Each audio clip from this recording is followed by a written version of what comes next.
As you can see, I'm here at Medina High School. This is a prime example of a developed country's school.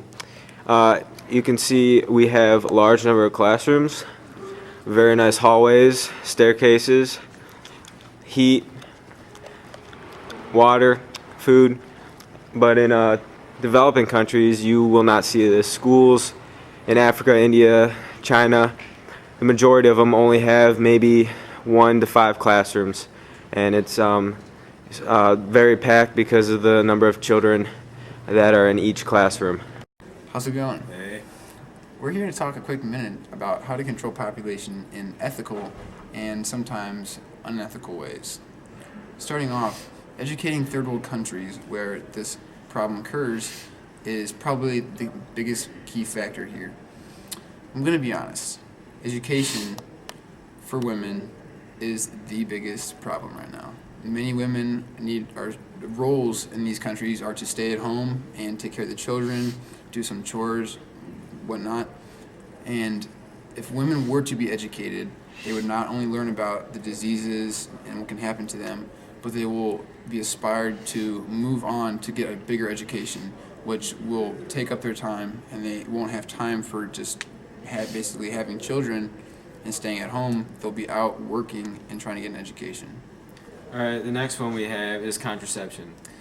Contraception, which is birth control, is a very debated topic, and it's very necessary for developing countries because we all know it's human nature that humans are going to reproduce, and it's kind of getting out of control there because they're not educated and they don't have the proper birth control to limit the number of kids they have. So we feel that if birth control was given to developing countries, then they would get educated and use it in a good manner, and that would decrease their population. The next topic, which is probably on the more ethical side, contraception is more debatable, but abstinence is probably the most ethical solution here. But what people don't realize is abstinence isn't exactly the way to go for them because they're not educated. So with education, once again, it ties back to this, is when you have the education, people learn that being abstinent is definitely deep positive. Dude, are you serious? Oh my god.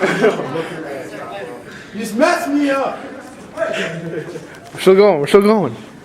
Roll with it. Don't swear. Roll with it. Don't swear. It's pause? No, it's live. We're hot right now. What? Just keep going. It's good. Where's Don't that? swear. Where's Just keep that? going. Abstinence.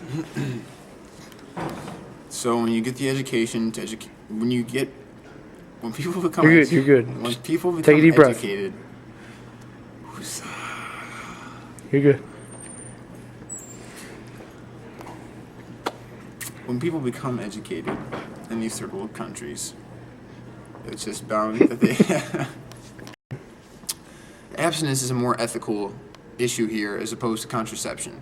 It's not as debatable. I mean, sure, people want to reproduce, but yet again, abstinence is just plain not having intercourse with your mate. So, if people become more educated, once again, it ties back, they will learn that abstinence is flat out the better way to go. Back to you.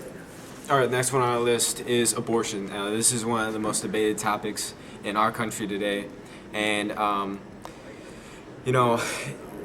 since there's a large number of kids in developing nations, abortion is a topic that people consider because, one, it works, but it isn't ethical because people argue that you're taking away a life when other people feel that it's the person's choice whether to have an abortion or not.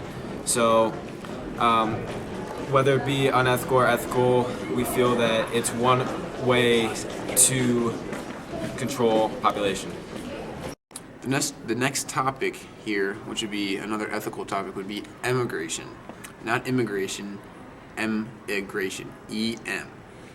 Emigration is when people are exiting the country to go live in or visit another country, mainly living there. Therefore, with emigration, you decrease the population, which will help the population explosion because you're getting rid of more people. So the more people that emigrate, the more people that leave the country, decrease in population. The next topic we have is decreasing immigration. IM, not EM, IM. Decreasing immigration would help population explosion because if you have limits and policies on the number of people coming into your country, the people inside your country, the size will decrease because you don't have any foreign people coming in, so you can just focus on your own population.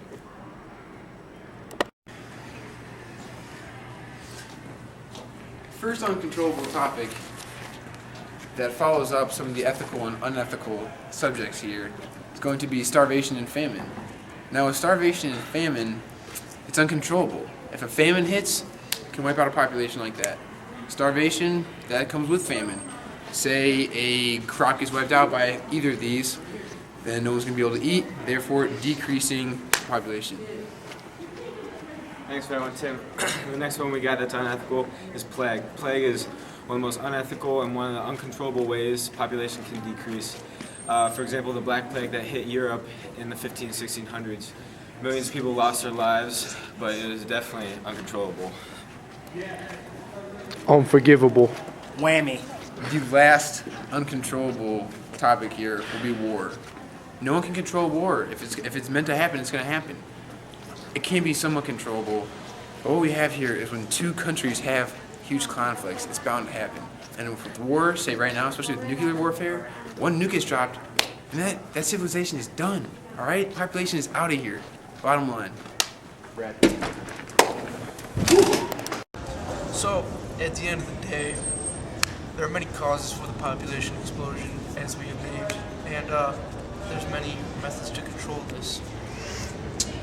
It's up to you to decide at home what methods are unethical, ethical, uncontrollable, and controllable. We provide you with the facts.